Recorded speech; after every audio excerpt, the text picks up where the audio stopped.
านานมากแล้วนะครับผม Okay, so if you remember, we are in Colossians. แล้วถ้าจำได้นะครับเราเรียนพระธรรมโคโลสีกันอยู่นะครับ Go ahead and turn to chapter 1. ให้เราเปิดด้วยกันเลยนะครับในบทที่1ครับโคโลสีบทที่1 And where we left off last time, we were talking about how Paul, he loves to put faith, hope, and love together when he writes. จำได้ไหมครับครั้งก่อนที่เราเรียนด้วยกันเนี่ยก็คือว่าเราเห็นว่าเปาโลเนี่ยเขาชอบเอา3สิ่งมาอยู่ด้วยกันตลอดนะก็คือความเชื่อความหวังแล้วก็ความรักนะครับ And so we asked 3 questions about those things. ฉะนั้นเราจึงได้คำถาม3คำถามเกี่ยวกับความเชื่อความหวังความรักกันนะครับ We talked about, is Jesus the sole object of my faith? ว่าพระเยซูคริสต์ทรงเป็นผู้เดียวที่เราเชื่อวางใจหรือเปล่า We talked about, do I have a certain expectation of heaven? ว่าเรามีความหวังที่มั่นคงชัดเจนในแผ่นดินสวรรค์หรือเปล่า So remember, whenever you see the word hope in the New Testament, ก็ทบทวนนะครับคำว่าความหวังทุกครั้งที่เราเห็นคำว่าความหวังในพระคัมภีร์ใหม่นะครับ it does not mean, it is not like the kind of hope that we talk about today. ก็คือมันไม่ใช่ความหวังเหมือนที่เราได้ยินคนใช้ทั่วไปในยุคนี้นะครับ I watched a American football game this morning. เมื่อเช้านี้นะครับผมได้ดูเป็นอเมริกันฟุตบอลนะครับ And I was hoping that my team would win. แล้วก็ขณะดูนะครับผมก็หวังนะครับว่าทีมของผมที่ผมเชียร์เนี่ยจะชนะนะครับ Right? Some of you guys, you are looking for a boyfriend or a girlfriend. สำหรับบางคนนะครับที่อยากได้แฟนนะครับผม And maybe you're already dating หรือ somebody. บางคนกำลังเดทอยู่นะฮะ And you said, I hope he is the one. I hope she is the แล้ว one. ก็บอกว่าฉันหวังว่าคนนี้คือคนที่ใช่เลยนะ Right? But you don't know. แต่คุณไม่รู้ใช่ไหมครับว่าใช่หรือเปล่า That's how we use hope. I hope that my team wins. I hope that this is the one. เรามักจะใช้คำว่าความหวังคู่กับเรื่องแบบนี้เรื่องที่เราไม่รู้แต่เราอยากให้มันเป็น I hope that it doesn't rain เดี๋ยว today. วันนี้หวังว่าฝนไม่ตกนะ I hope the traffic is not bad. วัน when นี้หวัง I ว่า go. รถไม่ติดนะตอนที่เราฉันออกไป When the Bible uses the word hope, แต่เมื่อพระคัมภีร์ใช้คำว่าความหวังนะครับ it's not talking about, thinking good thoughts. ไม่ได้หมายความว่าเราคิดในสิ่งดีๆนะฮะ It's not talking about like, I really want this to happen. หรือไม่ได้แปลว่าฉันอยากจะให้สิ่งนี้เกิดขึ้นมากๆเลย It's talking about having a certain knowledge about something that will happen. It just hasn't happened yet. ก็คือแต่มันหมายถึงว่าเรามีความรู้อยู่แล้วว่าสิ่งนี้จะเกิดขึ้นอย่างแน่นอนแต่แค่ยังไม่ได้เกิดขึ้นเท่านั้นเอง So when we say our hope is in heaven, our hope is in being sharing with the glory of God. ฉะนั้นเมื่อเราบอกว่าเรามีความหวังในแผ่นดินสวรรค์หรือว่าเรามีความหวังในการที่จะได้รับส่วนในพระสิริของพระเจ้าเนี่ยนะครับ We're talking about something that is sure, but in the timeline, it's here, but we're still here. ก็คือพูดถึงบางสิ่งบางอย่างที่มันแน่นอนแล้วก็จะมาจริงๆแต่ว่าตอนนี้มันยังมาไม่ถึงแค่นั้นเองนะครับ So just remember that whenever you're reading and you see that word hope. ฉะนั้นเมื่อเราอ่านพระคัมภีร์แล้วเจอคำนี้นะครับให้คิดถึงเรื่อง And the third question, do I genuinely love my brothers and sisters in Christ? แล้วก็คำถามสุดท้ายจากครั้งที่แล้วนะครับว่าฉันรักพี่น้องในพระคริสต์ของฉันจริงหรือเปล่า Okay, so when you talk about Jesus being where your faith is, having this certain expectation of heaven, and loving your brothers and sisters. ฉะนั้นเมื่อเราพูดถึงว่าเมื่อเรามีความเชื่อในพระเยซูคริสต์แล้วเรามีความหวังในแผ่นดินสวรรค์แล้วเรามีความรักซึ่งกันและกันพี่น้องในพระคริสต์เนี่ย And I ask you yes or no. แล้วเมื่อเราถามว่าใช่หรือไม่นะว่ามีหรือไม่มี Are you doing these things or not? ว่าเรากำลังทำแบบนี้อยู่หรือเปล่า I think it's easy for all of us to answer affirmatively. มันก็ง่ายนะครับที่พวกเราจะตอบแบบในลักษณะว่าใช่ว่ามันจริงอะไรอย่างนี้ใช่ไหมครับ For each question, we just chai. ทุกคำถามพอถามไปก็คงจะใช่หมดนะ But that's exactly why we should make these be like go-to questions. เพราะฉะนั้นคำถามเหล่านี้จึงเป็นคำถามที่เราควรถามอยู่บ่อยๆนะครับ Because at certain times, our circumstances are not so good. เพราะบางครั้งนะครับในชีวิตของเราสถานการณ์ในชีวิตของเรามันอาจจะไม่สู้ดีนะ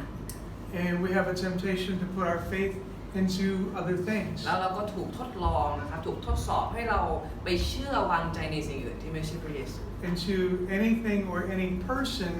that we think can solve whatever problem we have. เราถูกทดลองหรือทดสอบเนี่ยว่าให้เราไปเชื่อวางใจในบางสิ่งหรือบางคนนะครับที่เราคิดว่าสิ่งนั้นหรือคนนั้นเนี่ยจะช่วยแก้ไขปัญหาให้เราได้ And sometimes Jesus is the last person we think of. และบางครั้งพระเยซูคริสต์เป็นคนสุดท้ายนะครับที่เราคิดถึง When I'm at immigration at Chiang Watana, ตอนที่ผมไปตรวจคนเข้าเมืองนะครับที่แจ้งวัฒนะนะครับ Jesus is not the person I'm thinking of that can solve my problem there. คือผมไม่คิดถึงพระเยซูเท่าไหร่นะครับนี่ในการที่จะแก้ไขปัญหาที่เจอที่นั่นนะ Right? So, and we all experience this. Root had some car problem a couple weeks ago. ก็รูทเองนะครับก็มีปัญหาเกี่ยวกับรถนะครับใน2 สัปดาห์ที่ผ่านมา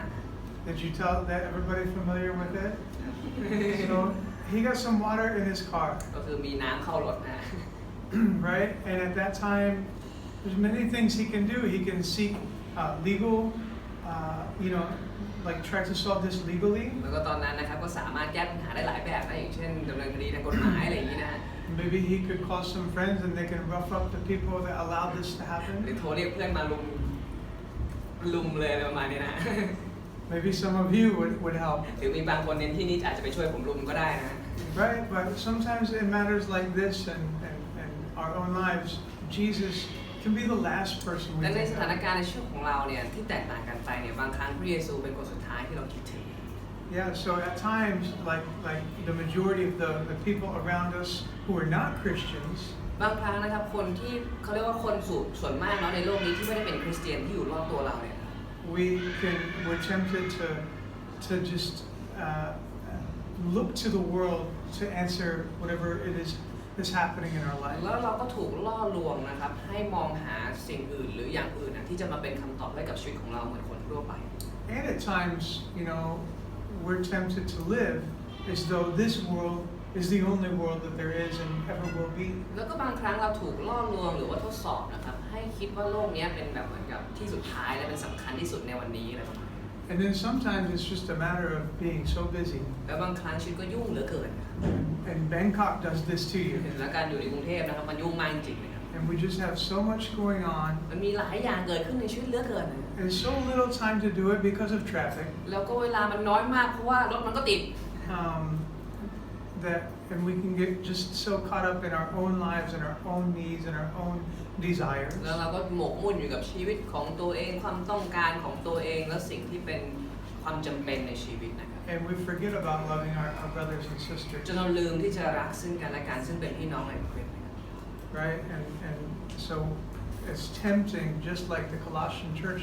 to just go with the world in these matters. ฉะนั้นก็เหมือนกับพี่น้องคริสตจักรเมืองโคโลสีนะครับมันง่ายที่เราจะไหลไปตามกระแสของโลกใช่ไหมครับเป็นเหมือนเขาตามเขาไปเลย But that's exactly why we need to ask these basic questions when we get up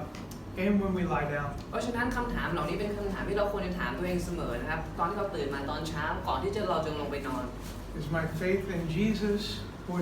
something or someone else? ว่าความเชื่อของฉันอยู่ในพระเยซูคริสต์หรืออยู่ในอะไรอย่างอื่น Do I know that no matter what's happening to me now,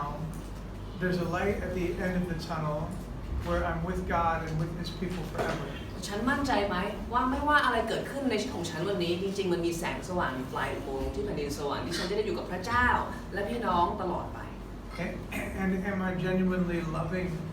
people? Am I just kind of coming to church on Sunday, or do I love my brothers and และ sisters? ที่ฉันมาเนี่ยวันอาทิตย์เนี่ยฉันมาแค่มาโบสถ์ให้มันเป็นแค่ได้มาหรือฉันรักพี่น้องของฉันจริง Okay, let's keep going. So that's what Paul says. He's thankful for the way that this church back then,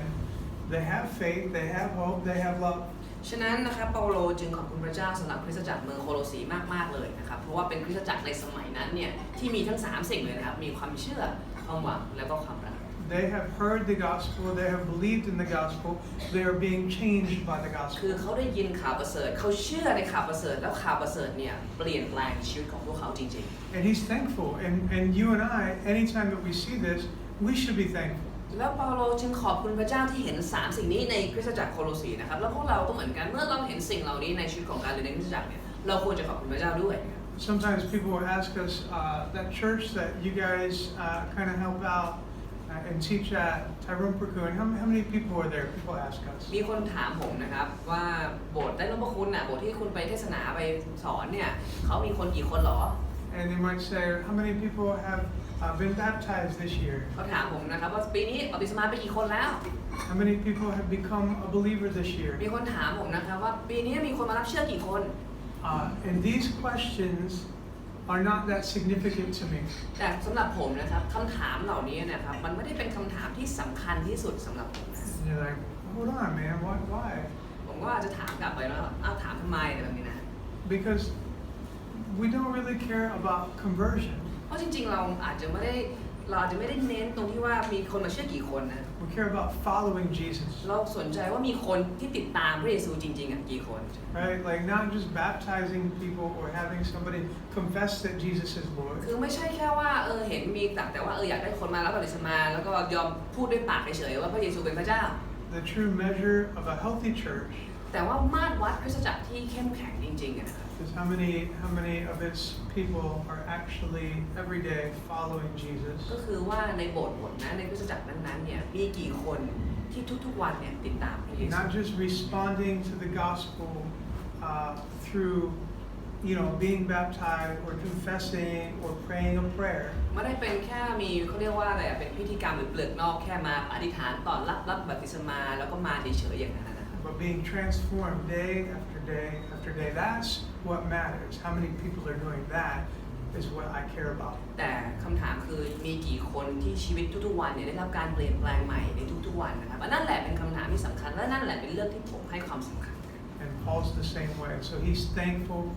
that there's not just a whole bunch of people at this church. There's a whole bunch of people at this church being changed. ฉะนั้นเปาโลจึงขอบคุณพระเจ้าสำหรับคริสตจักรนี้เพราะคริสตจักรนี้ไม่ใช่แค่มีคนเยอะมากนะครับแต่ทุกคนในคริสตจักรนี้นะครับกำลังได้รับการเปลี่ยนแปลงให้เหมือนพระเยซู Okay, now we're going to look at his prayer. แล้วเราจะมาดูคำต่อไปนี้นะครับจะดูคำอธิษฐานของเปาโลนะครับ And let me just say a few things before we tackle what he says about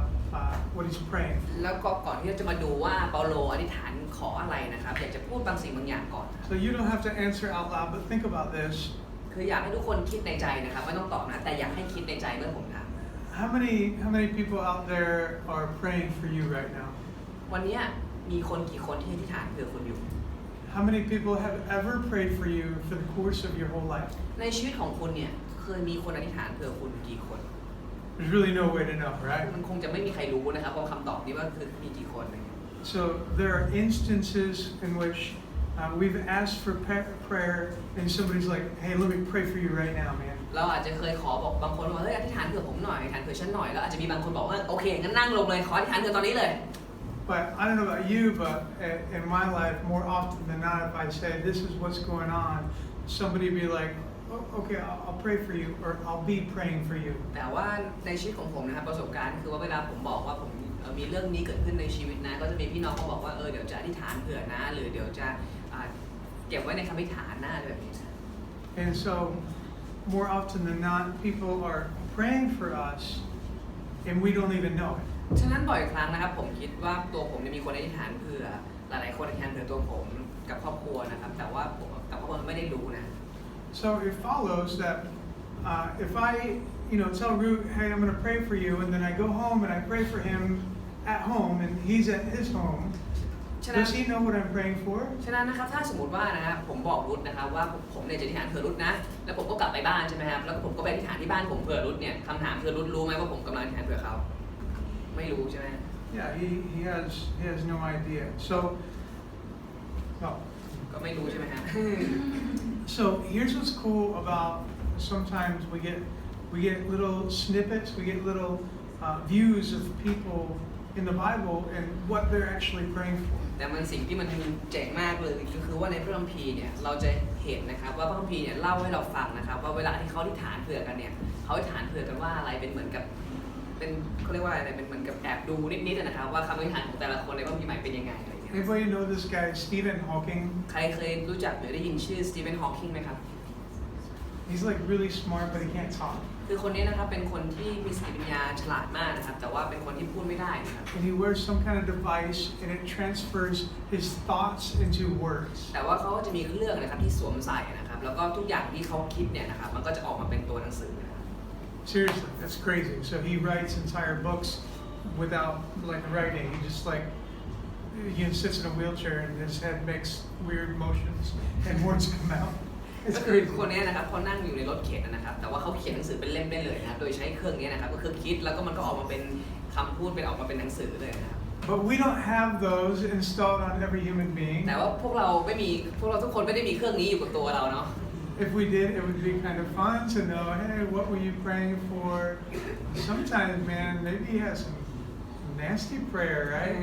แล้วก็ถ้าเกิดเรามีเครื่องนี้มันคงน่าสนใจนะครับเพราะเราจะเห็นเลยนะครับว่าแต่ละคนอธิษฐานว่าอะไรกันบ้างบางทีคำอธิษฐานบางคนอาจจะเป็นคำถามที่มันซนหน่อยๆนะ Every time you pray for somebody to get hurt or something. บางคนก็อธิษฐานเผื่อขอให้คนนี้เจ็บอะไรประมาณนี้นะ Okay, so all that to say, we get that moment here in Colossians. แต่ว่าคือทั้งหมดจะพูดว่าเราได้เห็นคำอธิษฐานของเปาโลนะครับในโคโลสี Paul is encouraging these guys, and he wants to know, here's exactly what I've been praying for in regards to you. เปาโลกำลังขอบคุณพระเจ้าและหนุนใจคนเหล่านี้แล้วก็กำลังอยากจะบอกคนเหล่านี้ให้รู้ชัดๆไปเลยนะครับว่าที่อธิษฐานเผื่อเนี่ยอธิษฐานเผื่อว่าไงบ้างนะครับผม So they know exactly if I'm praying for Ruth about something, then there's something that I want to happen in his life. There's something maybe I want him to do to take a step towards something in his life. ฉะนั้นถ้าเกิดสมมติว่าผมอธิษฐานเผื่อรุธใช่ไหมครับแล้วผมบอกรุธอะว่าผมอธิษฐานเผื่อเขาอย่างนั้นอย่างนี้เนี่ยแสดงว่าผมเนี่ยกำลังอยากจะเห็นสิ่งเหล่านี้เกิดขึ้นในชีวิตของรุธถูกไหมฮะแล้วก็ผมเนี่ยกำลังเหมือนกับหนุนใจเขาอะให้ทำบางสิ่งบางอย่างหรือว่าอะไรอย่างเงี้ยเพื่อให้สิ่งเหล่านั้นที่ผมอธิษฐานเผื่อเนี่ยให้เกิดขึ้นในชีวิตของเขาจริงๆ So the Colossians can read this and say, oh, this is what Paul wants us to become. ฉะนั้นเมื่อพี่น้องที่โคโลสีอ่านจดหมายของเปาโลเนี่ยเขารู้ทันทีเลยว่าเปาโลอยากจะเห็นชีวิตของพวกเขาเป็นยังไง And we can look at this 2,000 years later and have at once a picture of what prayer should look like and also a picture of what a church that is an answer to prayer will look like. ฉะนั้นนะครับ2 ปีต่อมาคือพวกเราทั้งหลายเนี่ยเมื่อเราอ่านตรงนี้นะครับเราควรจะรู้2 อย่างอย่างที่1ก็คือว่าเราควรจะรู้คำอธิษฐานที่อธิษฐานหรือคริสตจักรหรือผู้เชื่อเนี่ยมันควรจะมีหน้าตาประมาณไหนและอย่างที่2นะครับว่าเมื่อพระเจ้าตอบคำอธิษฐานของผู้เชื่อแบบนี้เนี่ยคริสตจักรควรจะมีหน้าตาประมาณไหน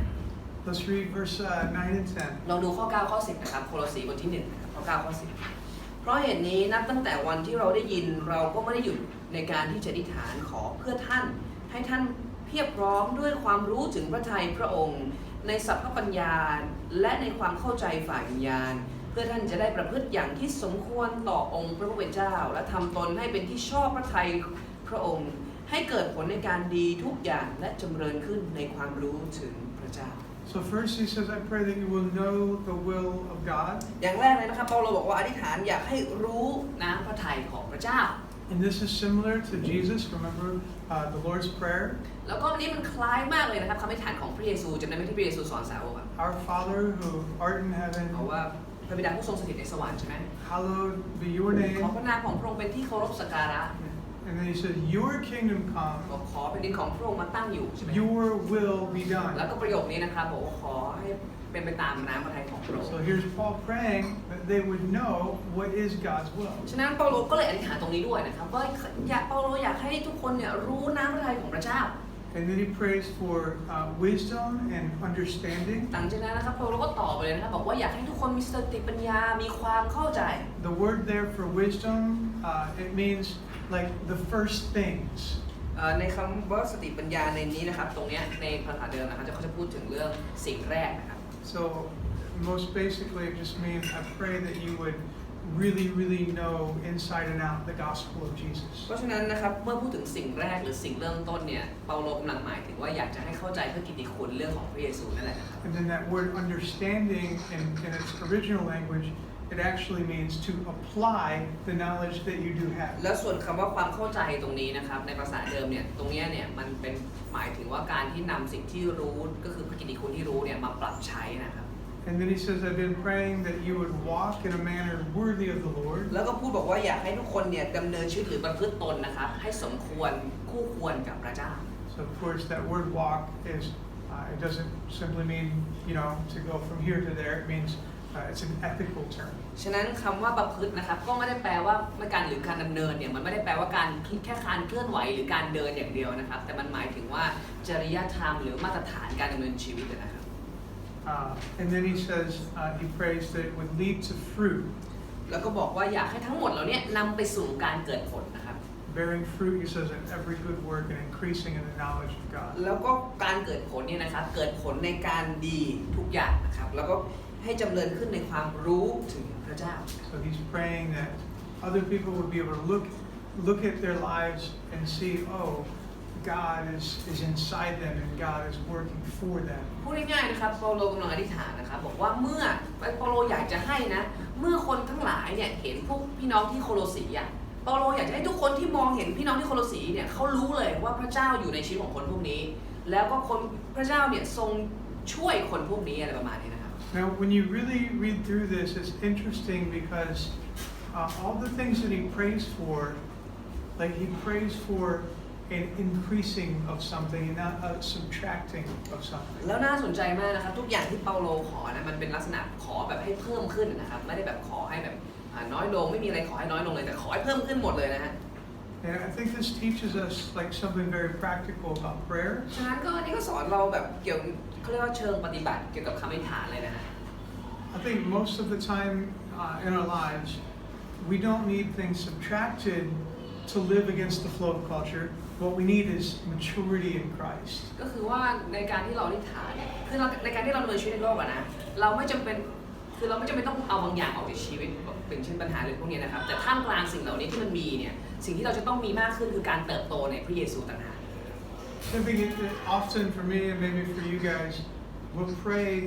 God, will you take this away? คือยกตัวอย่างนะชีวิตของเรานะบางทีเราก็ขอพระเจ้าว่าให้เอาปัญหานี้ออกไปหรือเอาเรื่องนี้ออกไปหน่อยจากชีวิตอะไรอย่าง Will เงี้ย you remove this problem or this person from my life? อย่างเช่นอธิษฐานพระเจ้าขอเอาปัญหานี้หรือเอาคนเนี้ยออกไปจากชีวิตหน่อย Take me out of this situation and put me into a better one. หรือบอกว่าเอาผมเนี่ยออกจากสถานการณ์นี้หน่อยและเอาผมไปวางใส่ไปในสถานการณ์ที่ดีกว่านี้หน่อย I think a lot of times we're praying subtraction prayers. เราชอบไปฐานเชิงลบใช่ไหมครับก็คือเราเอาตัวเราลบออกจากสถานการณ์หรือลบคนนี้ออกไปลบปัญหานี้ออกไปอะไรแบบนี้ใช่ไหม But what we should really be after is the ability to deal with whatever's going on in our lives. แต่จริงๆแล้วเราควรจะขอให้เรามีความสามารถมากขึ้นในการรับมือกับสิ่งต่างๆที่เกิดขึ้นในชีวิตต่างหาก And the more mature we are in Jesus,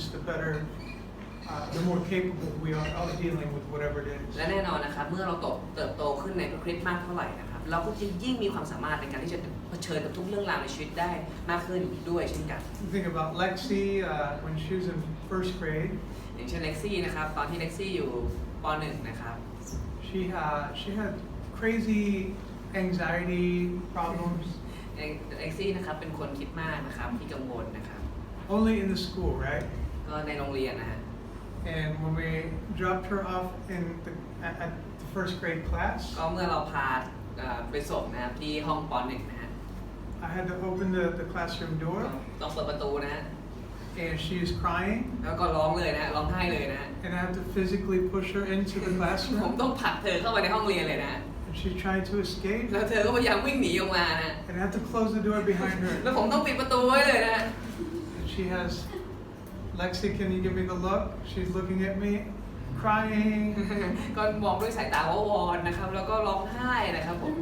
And I have to leave her. แต่ผมต้องยอมจากเธอมานะครับ So at this time, did I pray,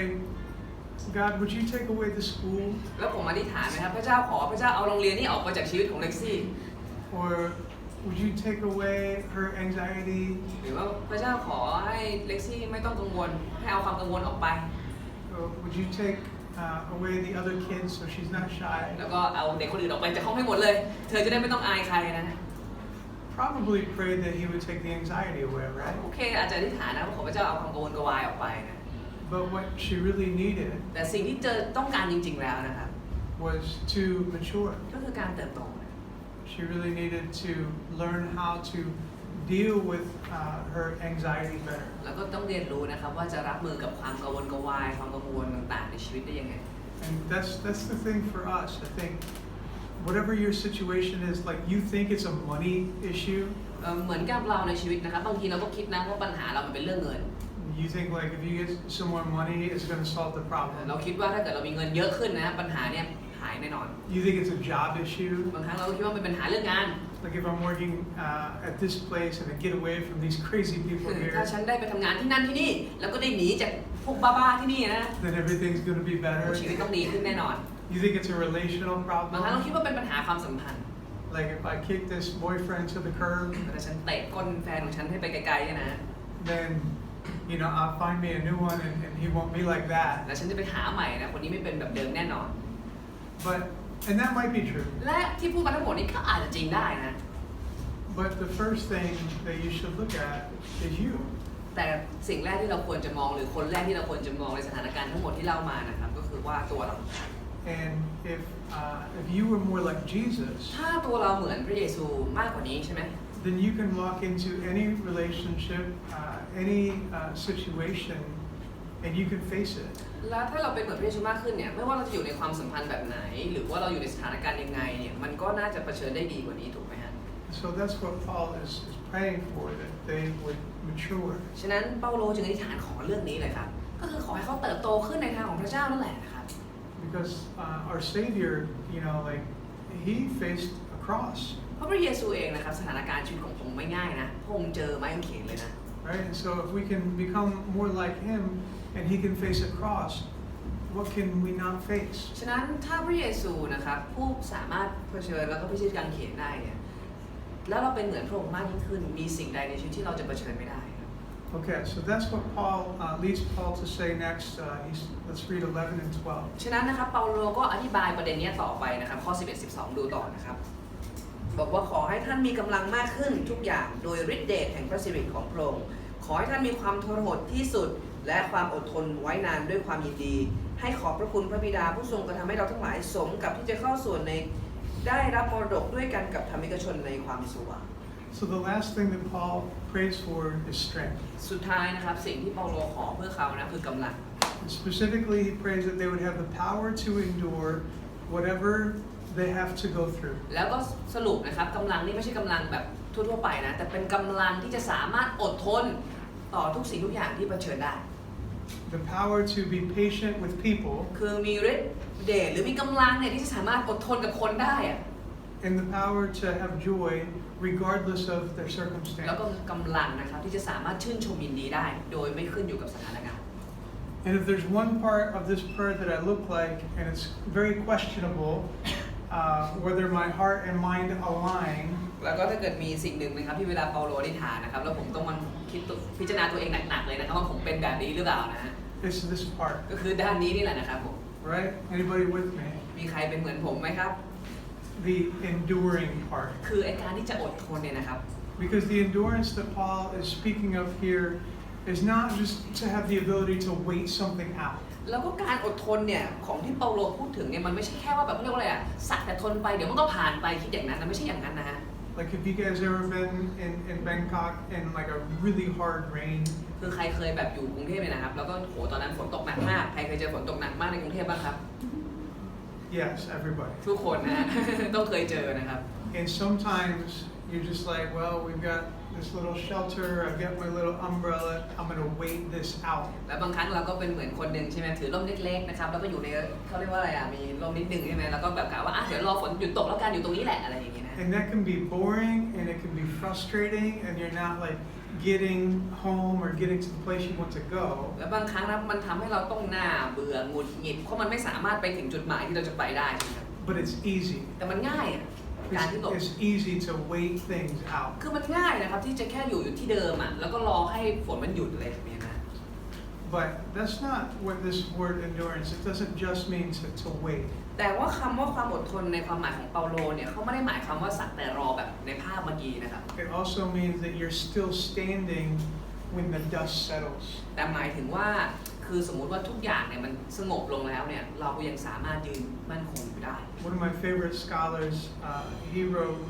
endurance is to have a conquering patience. คือมีนักเขียนคนหนึ่งนะครับที่เขาอธิบายที่ผมชอบมากเลยเขาอธิบายความอดทนตรงนี้หมายถึงว่าเขาเรียกว่าเป็นความอดทนชนิดที่เป็นความอดทนแบบที่พิชิตทุกสิ่ง It means you not only wait something out, but you conquer, you're victorious over whatever life throws at you. คือไม่ใช่แค่รอสักแต่ให้เหตุการณ์มันผ่านไปแต่รอคอยอย่างชัยชนะในสถานการณ์ที่มันผ่านเข้ามา And the reason I say this is where I'm not sure if my mind and my heart align with this part of the prayer. แล้วก็ที่ผมบอกนะครับว่าผมเนี่ยไม่ค่อยมั่นใจนะว่าตัวเองเป็นเหมือนที่พระคัมภีร์กำลังอยากให้เป็นหรือเปล่าเนี่ยนะครับ Because if you ask my kids, เพราะถ้าเกิดพี่น้องมาถามลูกของผมนะครับ how well does daddy endure? ว่าพ่อของหนูเนี่ยอดทนมากแค่ไหนนะฮะ If you ask my wife, how good is Matt at not only waiting but being victorious after it all? แล้วก็ถ้าเกิดถามภรรยาผมนะครับว่าแมทเนี่ยนะครับเป็นคนที่รอเก่งไหมหรือสามารถอดทนอย่างมีชัยชนะหรือเปล่านะครับ They will not even give you a response. พวกเขาไม่ต้องตอบพวกคุณด้วยซ้ำนะ They will just laugh เขาจะหัวเราะอย่างเดียวก็พอแล้วนะฮะ because they know you're asking a ridiculous เพราะ question. เขาจะรู้เลยนะครับคำถามของพี่น้องนี่มันตลกมากเลยนะฮะ Because I'm not good at patience เพราะผมไม่เก่งเลยกับการอดทนนะครับ and I'm not good at enduring. และผมไม่เก่งเลยในการที่จะแบบว่ารออะไรเงี้ยครับ I have friends that have tattoos. ผมมีเพื่อนนะครับที่เขาสั่งนะฮะ No way, man. ผมไม่สามารถทำได้เลยนะ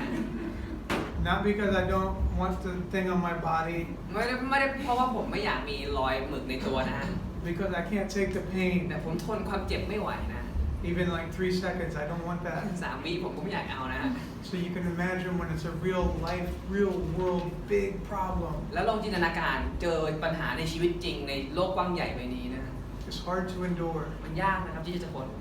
And I think that's true for most of us in the room. แล้วผมคิดว่านั่นก็เป็นจริงสำหรับเราหลายๆคนในห้องนี้ด้วย That we all can understand Paul praying for this. ฉะนั้นเราจึงเข้าใจเปาโลใช่ไหมที่เปาโลอธิษฐานเพื่อคนเหล่านี้ Because we need to pray for one another about this. เพราะเรายังต้องอธิษฐานเพื่อซึ่งกันและกันในเรื่องนี้เลยถูกไหม That we all need this kind of strength ที่เราจะมีกำลังแบบนี้นะ that does not come naturally. แล้วกำลังนี้มันไม่ได้มาเองโดยธรรมชาตินะครับ Right? We're just not born with this. We need God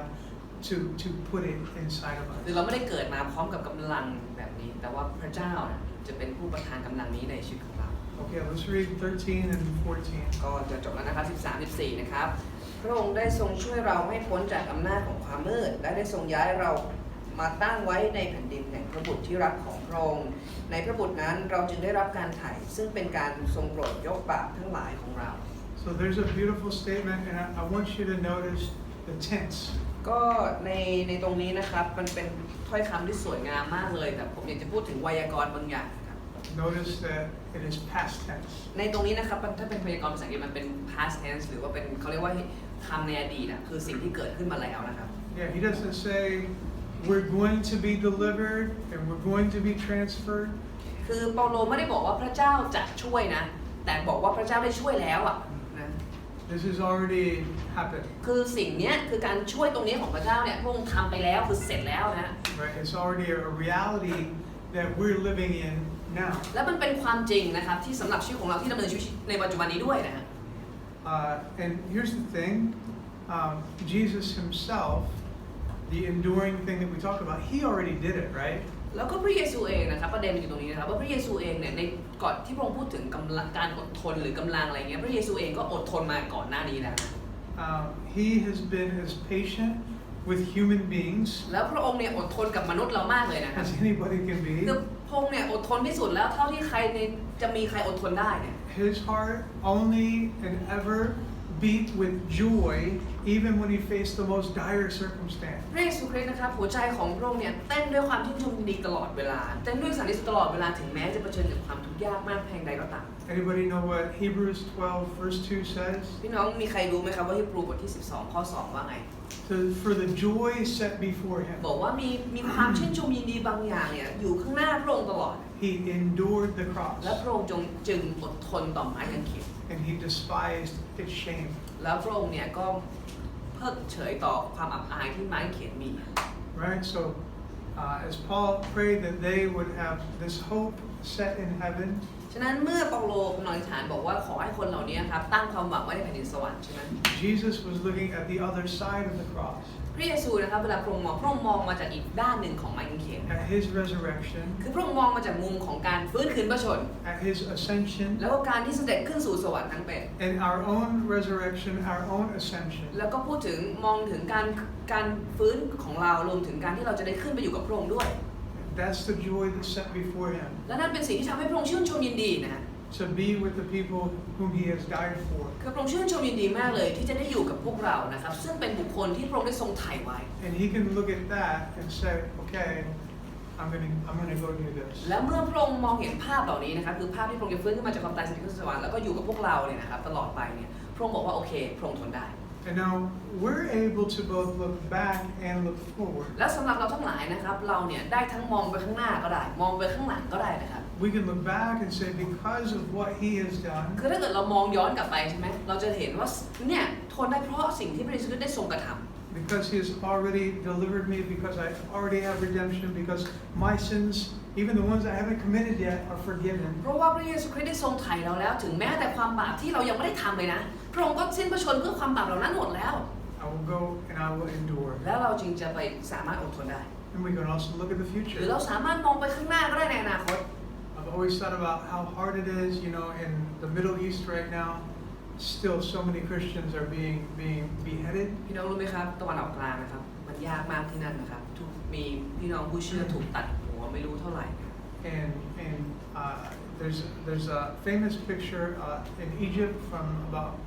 5 years ago. เมื่อ 5 ปีที่แล้วนะครับมีรูปภาพรูปหนึ่งนะครับซึ่งเป็นรูปภาพที่แบบโด่งดังมากเลย There are 14 Christians and they're on this beautiful beach. ก็มีคริสเตียนนะครับ14 คนอยู่ที่เหมือนกับชายหาดของที่อียิปต์นะครับ But they all have an ISIS man. They're on their knees with the ISIS man behind them. แล้วก็มีทุกคนนะครับเหมือนกับสวมอะไรถุงอ่ะแล้วก็มีคนที่เป็น ISIS นะครับยืนอยู่ข้างหลังนะครับ And each of these guys has the sword. แล้วก็ทุกคนเนี่ยก็มีเขาISIS เนี่ยเขาก็จะมีดาบไว้คอยตัด And right until the moment that they cut them, แล้วก็ในจังหวะที่เหมือนกับตัดคอเนี่ยนะครับ the 14 Christian men, คนที่เป็นคริสเตียน14 คนที่ต้องคุกเข่าอยู่ตรงนั้นเนี่ย they're singing hymns. กำลังร้องเพลงสรรเสริญพระเจ้าอยู่ Singing hymns. เขาร้องเพลงสรรเสริญพระเจ้าอยู่ How is this possible? มันเป็นไปได้ยังไงครับ Because they look ahead. เพราะพวกเขามองไปข้างหน้า This moment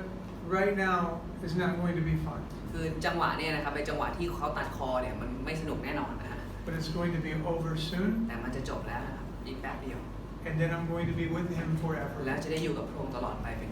Right? And so whether you have somebody holding a knife to your neck, ฉะนั้นไม่ว่าพี่น้องจะมีคนเอามีดมาจ่อคอ or just something so small and trivial, หรือจะเป็นปัญหาเล็กๆน้อยๆในชีวิตก็ตาม you know that soon and very soon you are going to see the King. เรารู้ได้เลยนะครับว่าอีกไม่นานคือในเร็วๆนี้เนี่ยเราจะได้พบกับจอมกษัตริย์ Do you have the song, dude? No. พี่น้อง Okay. We're going to bring it here, man. So 2 questions I want to close with. ผมอยากจะจบลงด้วยคำถาม2 คำถามนะครับ So I think, like in our worship gatherings, there exist 2 kinds of people. ในการประชุมนมัสการหรือในสถานนมัสการนะครับมันมักจะมีคนอยู่2 ประเภท The people that can relate to this and identify with this. ก็คือจะมีบางคนนะครับที่ได้ฟังเรื่องที่ได้แบ่งปันวันนี้แล้วก็รู้สึกว่าเนี่ยชั้นเลยว่ะอะไรเงี้ย And the people that cannot. แล้วก็บางคนอาจจะบอกไม่เห็นเกี่ยวเลย And I'm speaking of being transferred from one domain to the other. แล้วเมื่อได้พูดถึงการที่พระเจ้าทรงไถ่เราจากฝั่งหนึ่งมาอยู่สู่อีกฝั่งหนึ่ง So I think in this room, I think there's one kind of person, I hope. ผมคิดว่าในห้องนี้นะครับผมหวังว่านะครับจะเป็นกลุ่มคนแบบประเภทเดียวนะครับ People that know that they are redeemed. เป็นกลุ่มคนที่เรารู้แล้วนะครับว่าพระเจ้าได้ทรงไถ่เราไว้ And so I really only have one question because those other people aren't here. เพราะฉะนั้นนะครับจริงๆที่จะมี2 คำถามเลยลดเหลือคำถามเดียวนะครับเพราะมีคนแค่กลุ่มเดียวในห้องนี้ If you are, all right, maybe you are here. Maybe you're like, I don't, I'm here in the class, but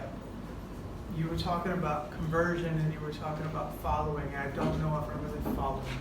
และสำหรับบางคนนะครับที่เมื่อกี้เราพูดถึงการตามพระเยซูนะครับการอะไรต่างๆเหล่านี้แล้วเรารู้สึกว่าเราไม่แน่ใจว่าวันนี้เราตามพระเยซูหรือเปล่า I would pray that you know, Jesus didn't come just to set you free. ผมอยากจะบอกกับคนกลุ่มนั้นนะครับที่ไม่แน่ใจเนี่ยว่าพระเยซูไม่ได้มาสิ้นพระชนม์เพื่อให้คุณแค่เป็นไทยเท่านั้น He didn't come just so that you could go to heaven when you die. ไม่ได้มาตายเพื่อแค่คุณจะสามารถไปสวรรค์ได้เมื่อคุณตายจากโลกนี้ไป He came so that you could die to yourself and live for Him from that moment on. แต่พระองค์มาสิ้นพระชนม์เพื่อเราทั้งหลายสามารถตายจากตัวเองแล้วก็มีชีวิตเพื่อพระองค์ได้ So I just want to ask you if you're in that camp. ฉะนั้นสำหรับคนที่ไม่แน่ใจนะครับ Are you somebody who is converted believer or somebody who is dying to yourself and living for Christ? ว่าคุณเป็นแค่คนหนึ่งที่รู้สึกว่าเราก็เชื่อไปงั้นหรือว่าเราเป็นคนหนึ่งที่ตามพระเยซูจริงๆมีชีวิตอยู่เพื่อพระเยซูจริงๆ And for the rest of us, แล้วก็สำหรับพี่น้องที่เหลือนะครับ I'm assuming that you're like me. Sometimes it's a struggle. Sometimes you're not so good at enduring. แล้วก็พี่น้องบางคนจะเป็นเหมือนผมนะครับที่แบบว่าบางครั้งนะมันต่อสู้มากเลยแล้วก็อดทนไม่ค่อยเก่งเหมือนผมนะ But you know with all your heart that you are living in the kingdom of แต่ God. พี่น้องมั่นใจในหัวใจเต็มร้อยเลยว่าเราอยู่ในแผ่นดินของพระเจ้า That you are redeemed. และเราถูกไถ่ไว้แล้วเนี่ย That you are forgiven. ว่าเราได้รับการอภัยแล้ว That the Father of glory, He looks on you, He looks on me, and He just sees His Son. และเมื่อพระบิดาแห่งฟ้าสวรรค์นะพระองค์ทอดพระเนตรมาพระองค์เห็นลูกชายลูกสาวของพระองค์ Well, I would ask you, ผมจะขอกลุ่มนี้นะครับ do you want other people to be where you are?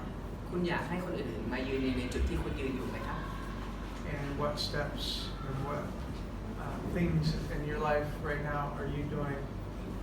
so that that will become ฉะนั้น a reality? คำถามก็คือว่าทุกวันนี้คุณได้ทำอะไรบ้างเพื่อให้ความตั้งใจความอยากของคุณจะเป็นจริงขึ้นมา So like the Colossians here, like Paul,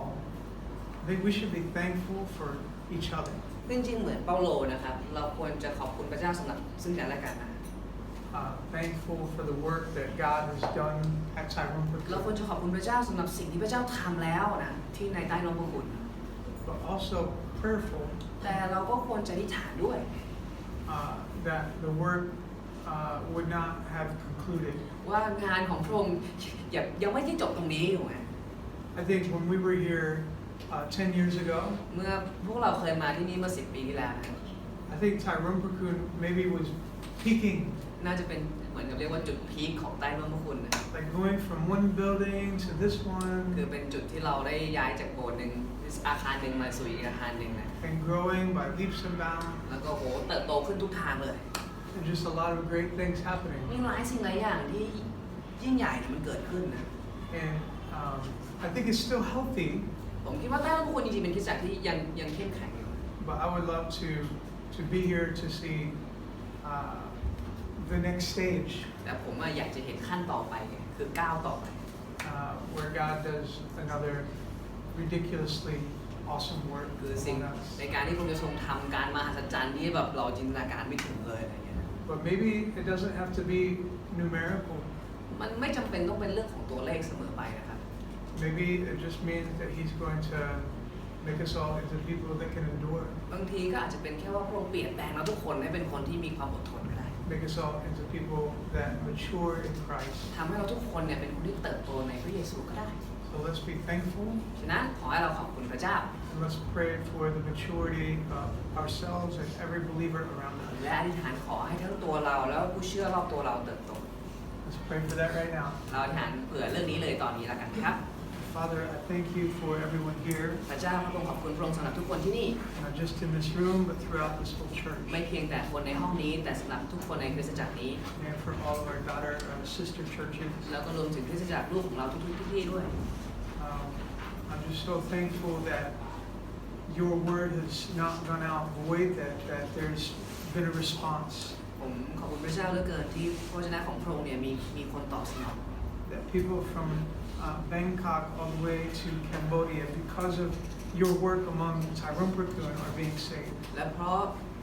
งานของพระองค์ที่ทรงกระทำผ่านคริสตจักรใต้ร่มพระคุณมีคนตั้งแต่ที่นี่กรุงเทพจนไปถึงประเทศกัมพูชาเนี่ยมีคนได้ต้อนรับพระองค์ But help all of us and all of the daughter churches to not be satisfied with conversion. พระเจ้าขอช่วยให้เราและคริสตจักรลูกของเราเนี่ยไม่เพียงแต่พึงพอใจในการที่มีคนกลับใจเท่านั้น We pray for maturity. แต่เราอธิษฐานทูลขอการเติบโต Pray for people that will look more like Jesus each day. เราทูลขออยากจะเห็นคนเป็นเหมือนพระเยซูคริสต์มากยิ่งขึ้นทุกๆวัน That would hunger and thirst for righteousness. ที่หิวกระหายหาความชอบธรรม Pray for just more people that are making disciples. อธิษฐานเพื่อคนเหล่านั้นที่กำลังสร้างสาวก Both among the other brothers and sisters ทั้งในท่ามกลางผู้เชื่อ and within their own households. และรวมถึงในบ้านของแต่ละคนเองด้วย Father, help us to have the strength to endure พระเจ้าขอให้เรามีกำลังในการที่จะอดทน because we're very much like the Colossian church. เพราะบางครั้งเราก็เป็นเหมือนพี่น้องที่โคโลสี We're in a society เราอยู่ในสังคม that is largely ignorant of you ที่ปฏิเสธพระองค์ and that does not want us to follow your Son, แล้วก็ไม่อยากให้พวกเราทั้งหลายติดตามพระบุตรของพระองค์ does not want us to put our faith only in Him. ไม่อยากให้เราเชื่อวางใจในพระองค์ We all need the strength, เราต้องการกำลัง and we all know that we can find it in you. และเรารู้ว่าเราพบกำลังได้ในพระองค์ We pray for this strength in Jesus' name. จึงทูลขอกำลังนี้ในพระนามพระเยซูคริสต์เจ้า God